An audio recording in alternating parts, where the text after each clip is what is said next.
tuning back into the official Queen podcast. I'm Nick Weymouth, your host. Maureen Barclay is a name that many of you Queen fans will know, especially in the UK, as she is responsible for the street collections for the Mercury Phoenix Trust.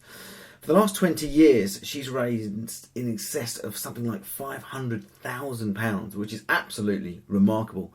And in this very emotive interview she gave to me in London in early May, she talks about the difficulties in getting the whole initiative off the ground, but the support that she got from the Queen Network and the Queen family in particular.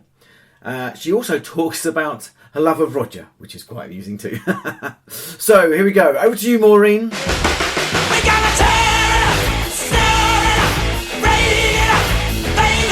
Where do we find you in this whole Queen sphere? Where do you sit? It's really quite extraordinary because the day Freddie died, I was terribly upset. What prompted me to do what I've been doing for so long was the concert. Yes, the wonderful concert, wasn't it? Something really hit me that day. I think it was the emotion that came across, and I thought, has it really taken someone very famous to die for it then to come to light in the media? For people to take proper notice. Yeah, because from then on, it was all over the media. I thought, there's so many people at risk with this disease, and do they know what they're getting themselves into?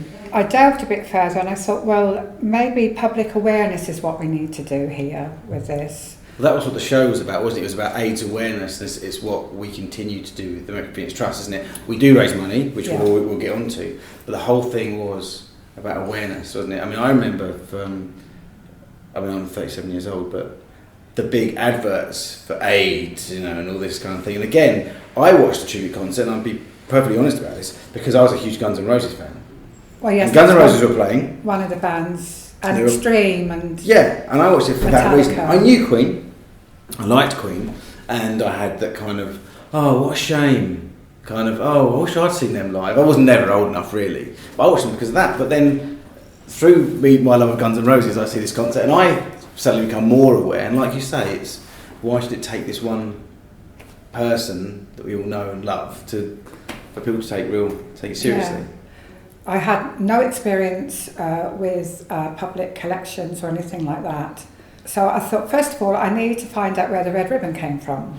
The only way that I thought of doing that was to contact the Queen fan club. Anyway, the call finally came. You've got an appointment to see Jim Beach at Queen Productions. I thought, yes. And obviously, he had to look through all the information I gave him, and to suss me out as well, to see if I was kosher. What was the information you given him? It was just my plan as to how I was going about this, about how I was going to provide permits to everybody, and where I was going to get the people from. Right, understood, okay. So it wasn't long afterwards, Jackie got back to me and said, right, go ahead. And then from then on, I had to get this database, so I wrote a letter to the fan club magazine. After that, I was absolutely inundated with mail as people. Oh, really? That's fantastic. Absolutely, it was. So you did as much as you could, and then you had to let it go, and then it all came. So it all came. Right. When was this? When? This was early late '93. Well, yeah, because the concert was obviously Easter '92. So, okay. So it had taken all that time. Mm-hmm. We arranged a meeting through Sally, who was Roger's PA at the time. Mm-hmm. Found a place in Barnes, which is where the fan club was then. That's correct, yeah. Went into a pub garden, and all these people turned up, and I thought, oh my God. All the best meetings are done in a pub. The best meetings are done in a pub. Yeah. Absolutely. Yeah. The majority of these people were Queen fans, is that? They were all Queen fans, because they all came from the fan club. I thought that's the only way at this stage. It's got to where you've got to start, yeah. Yeah, where I'm going to get the people that I need. And looking at where they'd come from and chatting to them and everything, I had the UK covered. Straight away? Straight away. It just shows the power of Queen and Freddie, the love that was obviously there, yeah. Still very raw though. Obviously, he hadn't, you know. Well, yeah, because I didn't know who these people were. No, they didn't have to turn up, did they? No, they didn't. Know, so. They didn't have to turn up, but you know, they came from all parts of the country. So you're still working full time. Still got a family, being a mum, yeah. and doing all this in your spare time. Yeah, but it worked. But I had some fantastic help from Emma, our youngest daughter. So were you having to report into Jim all the time, because it was so important. They were spending an awful lot of money on this introduction of this kit. Was there World AIDS Day at that point? Did it exist? That had just come into being. Right. Okay. I think it was the year before. Right. Okay. Still relatively new though. So yeah, absolutely. But I wanted something that would the public would recognise. Yeah. With a symbol or an icon, really, someone that everybody would recognise, because that was the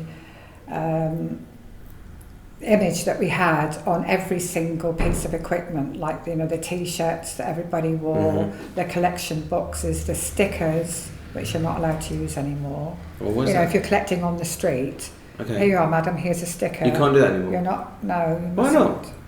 Health and safety. You're not allowed to. Health and safety. Yeah, you're not allowed to. Well, you're a kid. You used to see someone, and you'd go, "Mum, can I have some money?" Because I just want a sticker. It's not you did. With respect, you didn't know what charity or care. You wanted a sticker or something. So we had the date, the 24th of November. Yeah. For the first street collection in London. 1994. Right.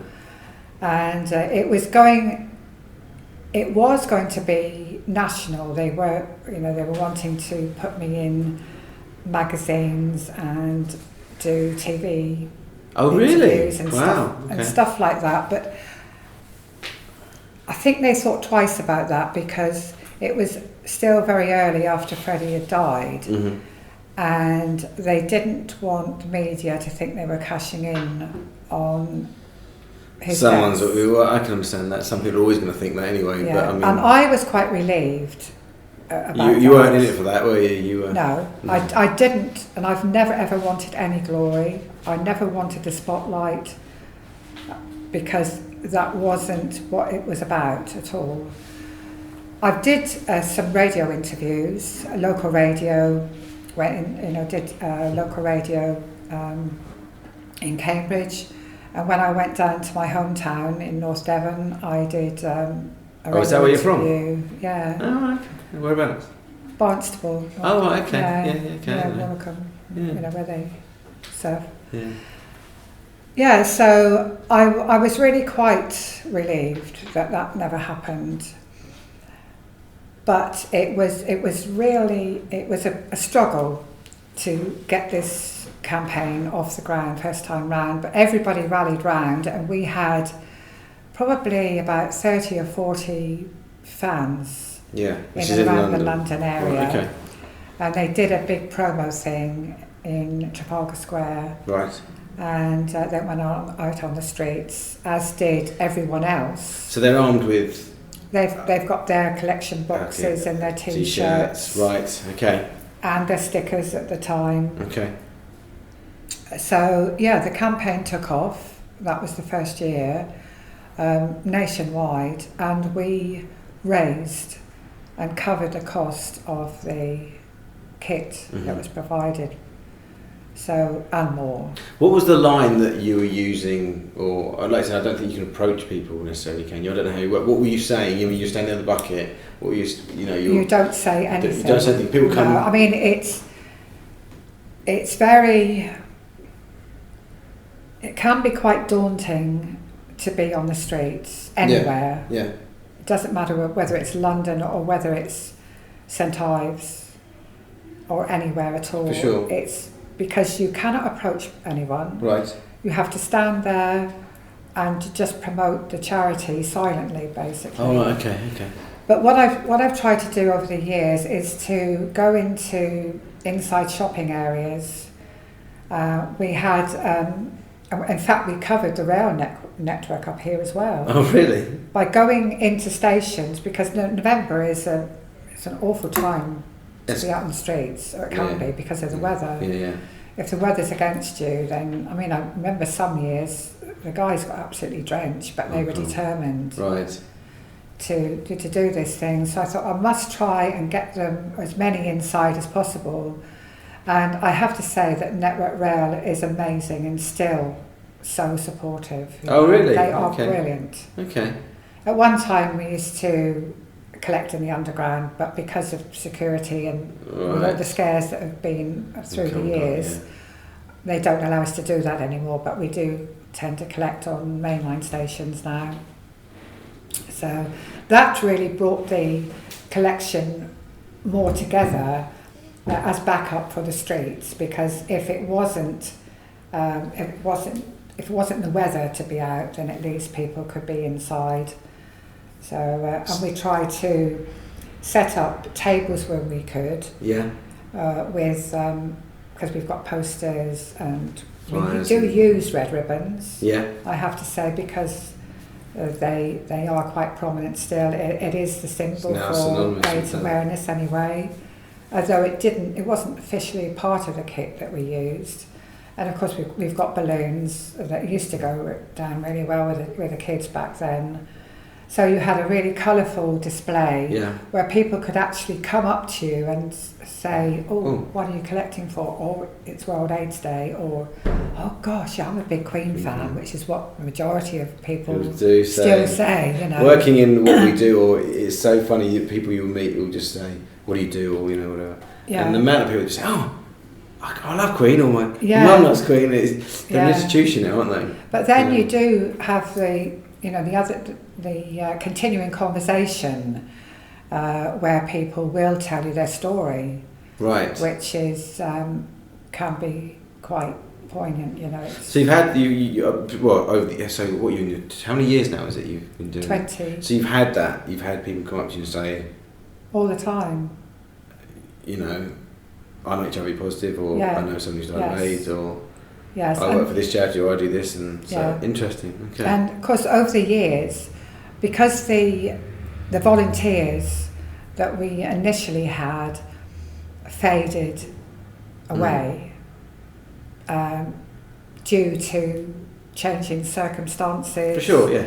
You know, young people from college going to university. I'm really sorry, but we haven't got time to do that anymore. It's life, really, isn't it? I mean, people move. Yeah, sure. All kinds of reasons why they couldn't continue anymore. But it has kept going by me approaching other AIDS charities. Right. Because that was the idea in the beginning, to wherever you collect in the UK, because the Mercury Phoenix Trust is a distributing charity. That's correct, yeah. We don't keep any of the money. No. It goes into the pot and it goes out again, whenever. That's the most important thing, and that's what a lot of people do not understand. That is correct. It is, yeah. Yeah, it goes out. There has to be, but there isn't. Every penny goes. So the idea was to help the local HIV and AIDS charities throughout the country. So this is what we do. We invite charities such as the charities in the metropolitan area of London. Anyone can collect under the umbrella of the Mercury Phoenix Trust once a year, because I hold the permit for. So every single penny that they collect under that umbrella goes back to them, whether it's a £5 or whether it's £500 or whatever. That money is theirs. Yes, because you wrote me a wonderful report for the Mercury Phoenix Trust website, in which you mentioned all that, which I wasn't actually aware of, the way you work with other charities. I know how it works generally with Mercury Phoenix Trust, of course, but I didn't know that you work on the day with different charities, whatever. That's so important, Nick, because over the years there's been so many charities having to close because of lack of funding, and because the people connected with that charity are ill or were ill. Right. And a lot of people have died yes. because they were HIV positive, and then eventually it developed into a full-blown AIDS, which is very, very sad when I have to think that those people were having to help themselves to keep themselves alive. Yeah. And that doesn't seem fair to me at all. No. So this is why I get so frustrated still. We're still not collecting enough money.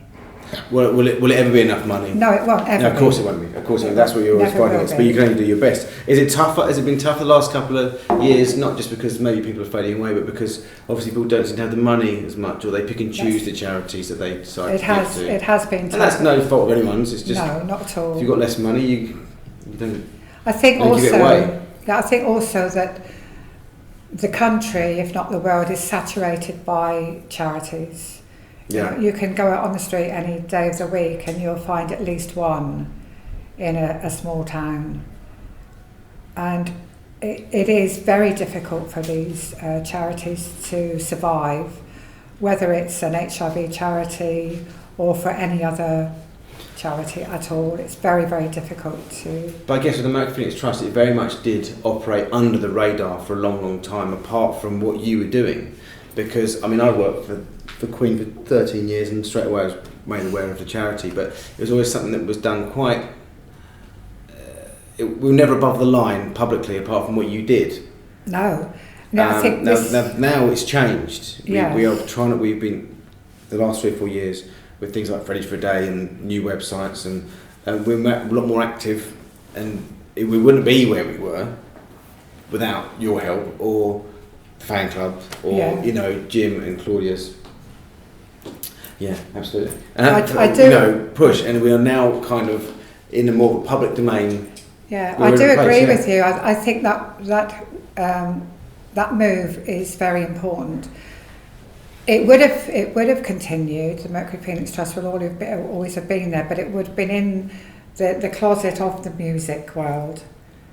And I feel quite honoured in a way, in a small way, that not just me, but the people that have worked with me and alongside me all these years did actually make it more public, because I think that's where it needed to be. Because also on the back of that, obviously when Freddie died in '92, Queen weren't active hugely. No. In that '90s period. Yeah. I mean, there were releases. Yes. There were releases. Yes. So it was a pretty tough time. It was probably quite good to get it going, but then because the band weren't really in the limelight, they're not working like a regular band, are they? They're not touring, they're not releasing records as such. But now, well, the reason why you're still doing it is obviously your passion, but also because Queen is still going. Yes. That's why I'm still in a job, and all this stuff dovetails and rolls into one. And the amount of times I've sat in Queen team meetings, as it were, and we'll talk about a product or an idea or a situation, and in the last 3 or 4 years, definitely, it's always, how can we tie this into the Mercury Phoenix Trust? What benefit can we get out of that? There's always that, and it's always at the bottom. Oh, is this? How can we get? It exists, and whether people see that or not, it's always thought about now a lot more than it was.